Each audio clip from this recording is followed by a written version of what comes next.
Ja, we zijn in de Westereen en we zijn onderwijs naar Anneke de Snow. Zij is opjoen terug haar bonusdochter, zoals ze het zelf noemt, Grietje de Haan. En dat komt omdat Anneke haar twee dochters die wij in Zuid-Afrika. Dat is natuurlijk een heel gemis, vooral met deze dagen.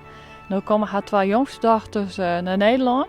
Maar Grietje dacht van, het is wel leuk om dan natuurlijk de olieballentraditie wat kennen te leren. Want dat kennen ze in Zuid-Afrika net. Dus vandaar dat Grietje haar opjoen hier voor een mooi olieballenpakket. Dus ik heb er hier mijn naam van echte bakker Eddie de Jong uit Dokkum en de Westereen. Dus we zullen even zien als Anneke thuis is en dat we haar verrassen kunnen. Ah, goeie. Ben je Anneke? Ja. Dan ben we een goeie adres. Ja. Ik heb een mooie verrassing. Wauw. Van wie?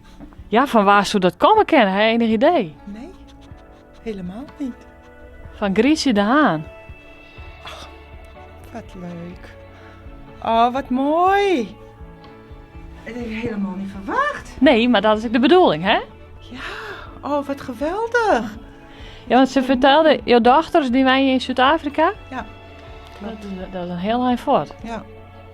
Daarom is kerst altijd voor mij heel moeilijk. Ja. En wil ik het ook niet vieren.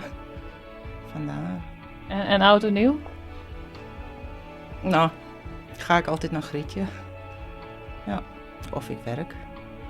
Ja, kan ook, hè. Ja. Maar dan komen de twee jongste dochters, die komen worden. Ja, de 30ste. Ik ga jullie maandag ophalen van Schiphol.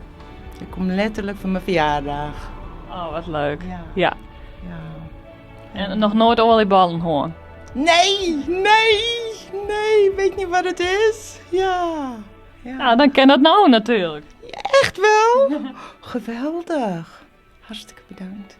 Ja, dat was het doel van Grietje. Die zei van, dan kan ze lekker olieballen eten met z'n allen. Ja. Ja, hij heeft het nog nooit gehad. Dus ik ben benieuwd. Dus daar kan je hem lekker van genieten met z'n allen. Gaan we doen. Gaan we echt doen. Helemaal mooi. Dankjewel. Wauw. Ja. Nou, ik zou je een knuffel Ja. geven als het kan. Maar, ik ga het toch doen. Ja. Alsjeblieft. Dankjewel. Verrassend dichtbij. RTV